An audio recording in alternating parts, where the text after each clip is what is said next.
सकता। प्लेन सीधा प्रशांत महासागर के सबसे बड़े और खतरनाक तूफान टाइफून के मुंह में जा चुका था। भयानक हवाएं प्लेन को किसी खिलौने की तरह उछाल रही थीं। पायलट अपनी पूरी ताकत से प्लेन को बचाने की कोशिश कर रहा था, पर अगले 2 घंटे तक प्लेन का कंट्रोल प्रकृति के हाथों में था। और 2 घंटों के इस जानलेवा संघर्ष के बाद प्लेन का एक इंजन फेल हो गया और इसके थोड़ी देर बाद दूसरा इंजन भी फेल हो गया। प्लेन आग के गोले की तरह सीधा समुद्र की ओर गिरने लगा। प्लेन समुद्र की सतह से टकराने ही वाला था कि कुछ लोगों ने हिम्मत दिखाई और हाईजैकरों को मार गिराते और टूटे हुए दरवाजे से ठंडे और अनजान समुद्र में छलांग लगा दी। प्लेन एक भयानक धमाके के साथ पानी में समा गया, लेकिन 60 लोग किसी तरह बच गए थे। उनके चारों तरफ मीलों तक सिर्फ और सिर्फ प्रशांत महासागर की डरावनी लहरें थीं। किस्मत से जहां प्लेन क्रैश हुआ था उससे बस 100 मीटर की दूरी पर एक चट्टान समुद्र से बाहर निकली हुई थी। सबने अपनी बची कुची ताकत लगाकर उस चट्टान पर पनाह ली। भीगे हुए, कांपते हुए, डरे हुए वे 60 लोग उस छोटी सी चट्टान पर एक दूसरे से लिपटे हुए थे। उनके पास न तो कोई फोन था, न कोई सिग्नल, न कोई उम्मीद। प्लेन का मलबा भी गहरे पानी में डूब चुका था। तभी एक पैसेंजर को याद आया कि उसके बैग में एक दूरबीन थी जो किसी तरह उसके साथ बच गई थी। उसने कांपते हाथों से दूरबीन उठाई और चारों तरफ देखने लगा, और तभी उसे एक उम्मीद की किरण दिखी। लगभग आधा किलोमीटर दूर धुंध में लिपटा एक छोटा सा द्वीप। वो चिल्लाया, आइलैंड, वहां एक आइलैंड है। जो लोग तैरना जानते थे उन्होंने एक पल भी नहीं गवाया। उन्होंने मौत के इस महासागर में फिर से छलांग लगा दी। नीचे खतरनाक शार्क थीं, ऊपर ऊंची ऊंची लहरें, लेकिन जीने की इच्छा इन सबसे बड़ी थी। घंटों की मशक्कत के बाद सिर्फ 15-20 लोग ही उस द्वीप के रेतीले किनारे तक पहुंच पाए, बुरी तरह थके हुए लेकिन जिंदा। द्वीप पर पहुंचे लोगों ने एक पल भी आराम नहीं किया। उन्हें पता था कि चट्टान पर फंसे बाकी लोगों को यहां लाना होगा, वरना वे लहरों या भूख प्यास से मर जाएंगे। उन्होंने द्वीप पर पड़ी सूखी लकड़ियों और बेलों को इकट्ठा किया और किसी तरह एक काम चलाऊ बेड़ा बनाया। उस टूटे फूटे बेड़े को लेकर वे दोबारा उस जानलेवा समंदर में उतर गए। एक एक करके कई चक्कर लगाकर उन्होंने चट्टान पर फंसे हर इंसान को द्वीप पर पहुंचाया। जब सारे 60 लोग उस अनजान जमीन पर इकट्ठा हुए, तब जाकर उन्हें अपनी असली हालत का एहसास हुआ। ये कोई जन्नत नहीं थी, ये एक सुनसान वीरान द्वीप था। कुछ नारियल के पेड़, थोड़ी बहुत जंगली झाड़ियां और चारों तरफ सिर्फ रेत। न खाने का कोई इंतजाम, न पीने के पानी का कोई स्रोत। निराशा के बादल उन पर छा गए। कुछ लोग घुटनों के बल बैठकर रोने लगे, कुछ अपने परिवार को याद करके चिल्लाने लगे, तो कुछ बस सिर पकड़कर बैठ गए। यकीन नहीं कर पा रहे थे कि वे वाकई जिंदा हैं या ये कोई भयानक सपना है। इसी हताशा के बीच एक स्कूल टीचर मिस्टर डेविड आगे आए। उन्होंने बुलंद आवाज में कहा, दोस्तों, अगर हम घबरा गए तो हम सब मारे जाएंगे। हमें जीना है, एक दूसरे के लिए जीना है। उनकी आवाज में एक भरोसा था जिसने टूटे हुए लोगों में एक नई उम्मीद जगाई। सब संगठित हुए और घायलों की देखभाल शुरू की गई। अब सबसे बड़ी चुनौती थी भूख और प्यास। एक नौजवान माइकल हिम्मत करके नारियल के एक ऊंचे पेड़ पर चढ़ गया और कुछ नारियल तोड़कर लाया। वो कुछ नारियल 60 लोगों के लिए कुछ भी नहीं थे, लेकिन वो सिर्फ नारियल नहीं थे, वो उम्मीद की पहली खुराक थे। लोगों ने बारिश के पानी को चट्टानों के गड्ढों में इकट्ठा करना शुरू किया और उसे पीना शुरू किया। मिस्टर डेविड ने सबको छोटी छोटी टीमों में बांट दिया। एक टीम को द्वीप पर खाने लायक फल या जड़ें खोजने का काम मिला, तो दूसरी टीम को शेल्टर बनाने का। सबसे मुश्किल काम था मछली पकड़ने का। कुछ नौजवानों ने पेड़ों की नुकीली डालियों से भाले बनाए और घंटों समंदर के किनारे खड़े रहकर मछली पकड़ने की कोशिश करने लगे। कई नाकाम कोशिशों के बाद आखिरकार उन्होंने एक छोटी सी मछली पकड़ ही ली। उस दिन जब उस मछली को आग पर पकाया गया तो उसकी खुशबू किसी दावत से कम नहीं थी। सबने उसका एक एक छोटा टुकड़ा खाया। वो सिर्फ एक मछली का टुकड़ा नहीं था, वो उनकी पहली जीत थी। उस पल ने उन्हें सिखाया कि अब यही उनकी जिंदगी है, जहां हर चीज को बांट कर जीना होगा। दोस्तों, कहानी में आगे क्या हुआ ये जानने से पहले एक छोटी सी रिक्वेस्ट। अगर आपको ये सच्ची घटना दिल को छू रही है तो प्लीज इस वीडियो को एक लाइक कर दीजिए और चैनल को सब्सक्राइब करना मत भूलिएगा। आपका एक सब्सक्राइब हमें ऐसी ही और कहानियां आप तक लाने की हिम्मत देता है। और हाँ, कमेंट्स के बगल में जो नया हाइप का बटन है उसे भी जरूर दबाइएगा। दिन हफ्तों में और हफ्ते महीनों में बदलने लगे। अब उन्हें समझ आ गया था कि मदद शायद कभी नहीं आएगी, उन्हें यहीं जीना होगा। उन्होंने पेड़ों की पत्तियों, डालियों और नारियल के रेशों से छोटी छोटी झोपड़ियां बनानी शुरू कर दी। पहली बारिश में ही उनकी सारी मेहनत पर पानी फिर गया, झोपड़ियां लीक करने लगीं, लेकिन उन्होंने हार नहीं मानी और ज्यादा मजबूती से शेल्टर बनाए। जरूरत ने उन्हें वो सब कुछ सिखा दिया जो उन्होंने कभी सोचा भी नहीं था। कुछ लोगों ने मछली को धुआं देकर सुखाना सीख लिया ताकि उसे लंबे समय तक बचाया जा सके। एक महिला जो नर्स थी, उसने जंगली पत्तों से छोटी मोटी चोटों और बीमारियों का इलाज करना सीख लिया। उन्होंने फैसला किया कि अगर यहाँ जीना है तो भविष्य के लिए सोचना होगा।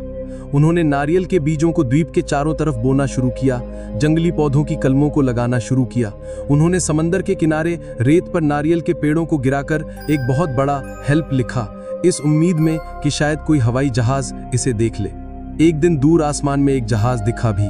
सब पागलों की तरह चिल्लाए, आग जलाकर धुआं किया, लेकिन जहाज ने उन्हें नहीं देखा और गुजर गया। उस दिन कई लोगों की उम्मीद पूरी तरह टूट गई। शुरुआती 2-3 महीने सबसे कठिन थे। अनजान द्वीप का माहौल, खाने की कमी और साफ पानी न होने की वजह से बीमारियां फैलने लगीं। निराशा और अकेलेपन ने कई लोगों को मानसिक रूप से तोड़ दिया। एक एक करके 10 लोगों ने दम तोड़ दिया। हर मौत उनके लिए एक गहरा सदमा होती। वे अपने साथी को अपने हाथों से रेत में दफनाते और असहाय होकर रोते।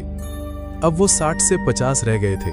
उधर बाहरी दुनिया में महीनों के सर्च ऑपरेशन के बाद भी जब पैन एम फ्लाइट 6 का कोई सुराग नहीं मिला तो सरकार ने उन्हें मृत घोषित कर दिया। उनके परिवारों के लिए शोक सभाएं हुईं, अखबारों में उनके नाम छापे गए। दुनिया के लिए वे 77 लोग अप्रशांत महासागर की गहराइयों में दफने एक दर्दनाक याद बनकर रह गए थे।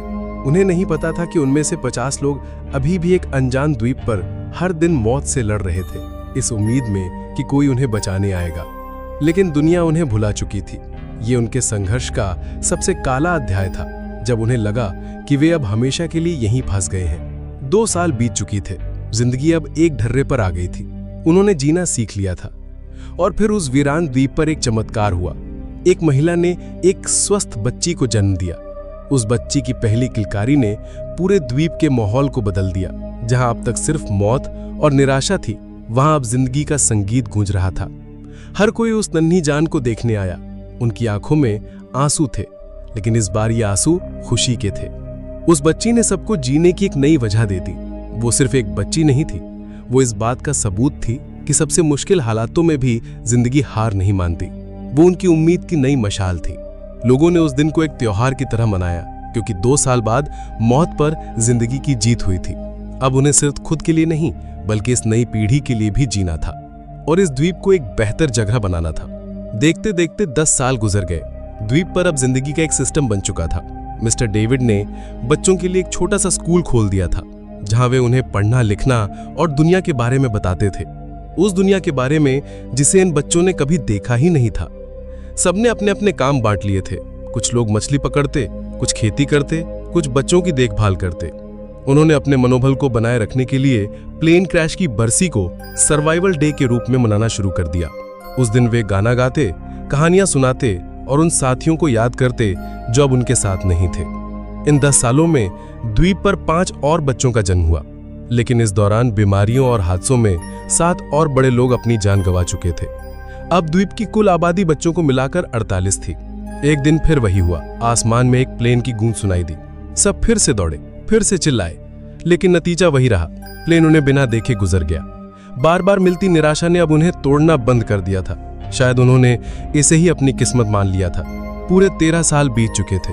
जो बच्चे द्वीप पर पैदा हुए थे वे अब किशोर हो चुके थे। उनके लिए यही दुनिया थी, यही घर था। जो बड़े थे वे अब बूढ़े हो चले थे। उनके चेहरे पर संघर्ष की लकीरें साफ दिखती थीं। फिर एक सुबह एक ऐसी आवाज सुनाई दी जिन्होंने 13 सालों में नहीं सुनी थी। एक बड़े जहाज के हॉर्न की आवाज। पहले तो उन्हें यकीन ही नहीं हुआ। उन्हें लगा कि यह भी उनका कोई वहम है। लेकिन जब आवाज दोबारा आई तो सब पागलों की तरह समंदर के किनारे की ओर भागे। उन्होंने अपनी पूरी ताकत से आग जलाई, चिल्लाए, हाथ हिलाए। उनकी आंखों में एक आखिरी उम्मीद की चमक थी। और इस बार चमत्कार हुआ। जहाज ने उन्हें देख लिया था।